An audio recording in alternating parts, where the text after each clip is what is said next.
Breaking news చూస్తున్నాం. Bill gates బృందం ఆంధ్రప్రదేశ్ చేరుకుంది. అయితే వారి విమానానికి కొంచెం ఇబ్బందికర వాతావరణం అయితే కనిపించింది. పొగమంచు కారణంగా 15 నిమిషాల పాటు గాల్లోనే విమానం చక్కర్లు కొట్టినట్టుగా తెలుస్తుంది. మొత్తానికైతే ఎయిర్ క్లియరెన్స్ ఇచ్చిన తర్వాత అయితే సేఫ్గా ల్యాండ్ అయినట్టుగా తెలుస్తుంది. ఇక అనంతరం డిప్యూటీ సీఎం పవన్ కళ్యాణ్, అదేవిధంగా మంత్రి నారా లోకేష్ బిల్ గేట్స్ బృందానికి ఘన స్వాగతం పలికారు.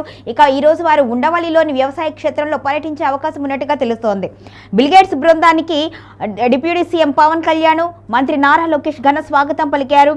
Gates foundation chairman bill gates తో పాటు ఆయన ప్రతినిధి బృందం ఈ రోజు ప్రత్యేక విమానంలో గన్నవరం ఎయిర్పోర్ట్ కి చేరుకుంది. ఈ సందర్భంగా వారికి డిప్యూటీ సీఎం ఘన స్వాగతం పలికారు. అయితే gates foundation chairman bill gates తో పాటు ఆయన ప్రతినిధి బృందం కూడా చేరుకుంది.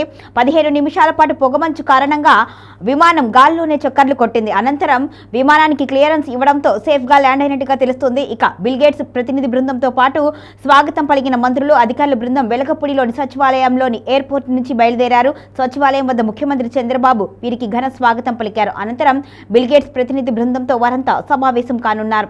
ఇక గేట్స్ ఫౌండేషన్ సహకారంతో విద్య, వైద్యం, వ్యవసాయ రంగాల్లో రాష్ట్ర ప్రభుత్వం చేపట్టిన ప్రాజెక్టులు విస్తరించే అంశంపై వీరంతా చర్చించే అవకాశం ఉన్నట్లుగా తెలుస్తోంది. ఆ తర్వాత ఆర్జీజీఎస్ కేంద్రాన్ని చేరుకొని పాలనలో టెక్నాలజీ వినియోగానికి బిల్ గేట్స్ ప్రతినిధి బృందం పరిశీలించనుంది. రియల్ టైం గవర్నెన్స్ విధానాలు, ఫలితాలు ఈ సందర్భంగా బిల్ గేట్స్ కు సీఎం చంద్రబాబు వివరించనున్నారు. అదేవిధంగా బిల్ గేట్స్ బృందంతో సీఎం, మంత్రులు, వివిధ శాఖల ఉన్నతాధికారులు కూడా సమావేశం కానున్నారు. స్వర్ణాంధ్ర విజన్ 2047 లక్ష్యాలను, ప్రజా ఆరోగ్యం, వ్యవసాయం, విద్య తదితర రంగాల్లో చేపట్టవలసిన సంస్కరణలపై సీఎం ప్రజెంటేషన్ ఇవ్వనున్నారు. ఏపీ ప్రభుత్వం అమలు చేస్తున్న మెడ్టెక్, డయాగ్నోస్టిక్ సేవలు, సంజీవిని తదితర ప్రాజెక్టులను బిల్ గేట్స్ కు సీఎం చంద్రబాబు వివరిస్తారు.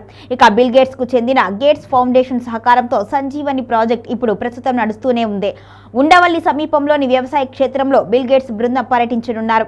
అక్కడ డ్రోన్లు, ఏఐ టెక్నాలజీ సహకారంతో చేపట్టే సాగు విధానాన్ని ఈ బృందం పరిశీలించనున్నారు. అనంతరం సీఎం చంద్రబాబుతో, మంత్రులతో, అధికారులతో భేటీ కానున్నారు. మొత్తానికైతే వివిధ కార్యక్రమాల తాలూకు సంబంధించిన వివరాలను, అదేవిధంగా అంశాలను కూడా బిల్ గేట్స్ బృందంతో వివరించి ఆ తర్వాత విజన్ 2047 దిశగా అయితే ఏపీ ప్రభుత్వం ముందుకు వెళ్ళాలి అనే ఆలోచనలో ఈరోజు ఈ కార్యక్రమాన్ని నిర్వహించింది.